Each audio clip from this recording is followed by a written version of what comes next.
പാപ്പയായോ ഒന്ന് പാപ്പയായോ ഒന്ന് hello guys, welcome back. അപ്പോൾ കഴിഞ്ഞ വീഡിയോയിൽ ഞാൻ പറഞ്ഞിട്ടുണ്ടായിരുന്നു നെക്സ്റ്റ് വീഡിയോ എൻ്റെ കുട്ടിയുടെ ബ്രസ്റ്റ് ഫീഡിങ് ഞാൻ എങ്ങനെ സ്റ്റോപ്പ് ചെയ്തു എന്നുള്ളതാണ്. എന്നാലും ഇത്ര പെട്ടെന്ന് ഇത് സ്റ്റോപ്പ് ചെയ്യാൻ പറ്റുമെന്ന് എനിക്ക് വലിയ പ്രതീക്ഷയൊന്നും ഇല്ലായിരുന്നു. മാത്രമല്ല ഞാൻ കരുതി ഒന്ന് ട്രൈ ചെയ്ത് നോക്കാം, അഥവാ പറ്റിയില്ലെങ്കിൽ നാട്ടിൽ വെക്കേഷന് പോകുന്ന സമയത്ത് നമുക്ക് സ്റ്റോപ്പ് ചെയ്യാനാണ് ഞാൻ വിചാരിച്ചത്. പക്ഷെ പേടിച്ചതുപോലെ അത്ര റിസ്കി ആയിട്ടുള്ള കാര്യമൊന്നും അല്ലായിരുന്നു എന്നെ കൊണ്ട് പറ്റി. മെയിൻ എനിക്ക് പേടി ഉണ്ടായിരുന്നു വെച്ചാൽ നാട്ടിലാണെങ്കിൽ ഇവള് പുറത്തൊക്കെ കളിക്കും, അപ്പുറം ഇപ്പുറം കളിക്കാൻ ആൾക്കാരൊക്കെ ഉണ്ട്.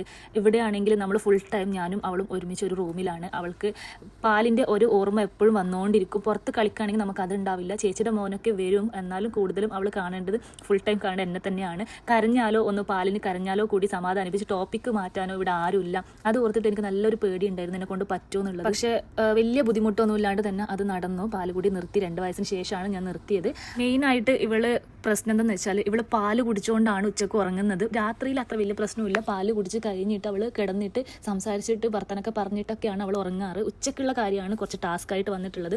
അപ്പോൾ പാലിന് ഇങ്ങനെ കരയും, ഞാൻ കൊടുക്കാതിരിക്കുമ്പോൾ അച്ഛൻ്റെ അടുത്ത് പോയി പറയും, അങ്ങനെയൊക്കെ ആയിരുന്നു. പതുക്കെ പതുക്കെ ഞാൻ അവളുടെ അടുത്ത് പറഞ്ഞ് പാപ്പത്തിന് ബൂബു ആയിട്ടുണ്ട്. പിന്നെ ഞാൻ അവിടെ സ്റ്റിക്കറൊക്കെ ഒട്ടിച്ചിട്ട് അവൾ കാണിച്ചു കൊടുക്കും. അവൾക്ക് പേടിച്ചിട്ട് അവൾ കുടിക്കില്ല. പിന്നെ അതും സക്സസ് ആവാതെ വന്നപ്പോൾ ഞാൻ നമ്മുടെ ബീട്രൂട്ടിൻ്റെ ആ ഒരു മേലത്തെ ഭാഗം കട്ട് ചെയ്തിട്ട് അവിടെ വെച്ചിട്ട് ഞാൻ പറഞ്ഞത് ഇത് ബൂബു ആയതാണ് അമ്മക്കെന്ന് പറഞ്ഞു. പിന്നെ അവൾ അത് വേണ്ടാന്ന് വെച്ചു, പേടിച്ചിട്ട് ബൂബു ആയതല്ലേ അമ്മക്ക് പെയിൻ ആവില്ല എന്നൊക്കെ അവളുടെ അടുത്ത് ഞാൻ സംസാരിച്ച് മനസ്സിലാക്കി കൊടുത്തപ്പോഴത്തേക്ക് അവൾ അതൊന്ന് പിന്മാറി. പിന്നെ അവൾ സ്വയം അവൾക്ക് വേണ്ടിയിട്ട് അവൾ പറഞ്ഞുകൊണ്ടേയിരിക്കും പാപ്പ ഡേട്ടിയാണ്, പാപ്പത്തിൽ ബൂബു ഉണ്ട്, പാപ്പ നോ നീഡ്, അമ്മ പാപ്പം നോ നീഡ് എന്ന് പറഞ്ഞുകൊണ്ടേയിരിക്കും. പിന്നെ ഞാൻ അവൾക്കൊരു സമാധാനത്തിന് വേണ്ടിയിട്ട് ചെറിയൊരു ബോട്ടിൽ നമ്മുടെ നോർമൽ മിൽക്ക് നന്നായിട്ട് വെള്ളം കൂട്ടിയിട്ട് തിളപ്പിച്ചിട്ട് ലൈറ്റായിട്ട് അത് കൊടുക്കും. പക്ഷെ അത് കൊടുത്തിട്ട് കുടിച്ചിട്ട് ഉറങ്ങുന്ന ശീലമൊന്നും അവൾക്കില്ല. അത് കളിച്ചുകൊണ്ടേ കുടിക്കും. അതിനുശേഷം ഞാൻ അവൾക്കൊരു ചെയറുണ്ട്, അതിൽ കിടത്തിയിട്ട് അതിൽ ആട്ടി ഉറക്കിക്കും. സംസാരിച്ചുകൊണ്ടിരിക്കുമ്പോൾ ആൾ ഉറങ്ങിപ്പോവും. പിന്നെ ഇപ്പോൾ ശരിയായി, എന്നാലും അവൾ ഇടയ്ക്കിടയ്ക്ക് പറഞ്ഞുകൊണ്ടേയിരിക്കും പാപ്പത്തിൽ ഡേട്ടി ഉണ്ടെന്നൊക്കെ അവളുടെ ഒരു സമാധാനത്തിന് വേണ്ടിയിട്ട്. അങ്ങനെ ഒരു വിത്തിൻ 1-2 വീക്കിൽ അവളുടെ പാല് കൂടി ഞാൻ നിർത്തി.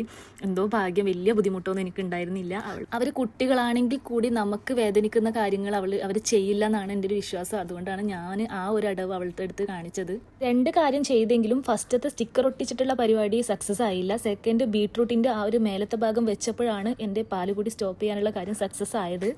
വളരെ ബുദ്ധിമുട്ടുള്ള കാര്യമാണെങ്കിൽ കൂടി, കുട്ടീൻ്റെ കരച്ചിലൊക്കെ കാണുമ്പോൾ വിഷമമുണ്ടെങ്കിൽ കൂടി നമ്മൾ 2 വയസ്സിന് ശേഷം ഇത് സ്റ്റോപ്പ് ചെയ്തല്ലേ പറ്റുള്ളൂ എന്ന് വിചാരിച്ചിട്ട് ഞാൻ അങ്ങനെ കഷ്ടപ്പെട്ടിട്ട് സ്റ്റോപ്പ് ചെയ്തു. ഇങ്ങനെ എൻ്റെ അടവ് അവളുടെ അടുത്ത് സക്സസ് ആയി. ഇപ്പോൾ നന്നായിട്ട് ഫുഡൊക്കെ കഴിക്കും, നന്നായിട്ട് ഉറങ്ങും. നല്ല വാങ്ങിച്ചു കഴിക്കും. അതിൽ പാപ്പം കുടിക്കലുണ്ടാ? ഇല്ല. പാപ്പൻ വേണമെന്ന് ചോദിച്ചു വാ എന്ത് പറയും? എന്ത് പറയും? പാപ്പനോ നീറ്റ് നല്ല വാങ്ങിച്ചു വാവക്ക്. എന്നിട്ട് എന്തെല്ലാം വേണം? ഷൂ വാങ്ങിച്ചു ഷൂ വാങ്ങിച്ചു തരും. വേറെന്താ വേണം? ഇതെല്ലാം വാങ്ങിച്ചു തരും നമുക്ക്. വാവക്ക് നമുക്കൊരു വന്ന്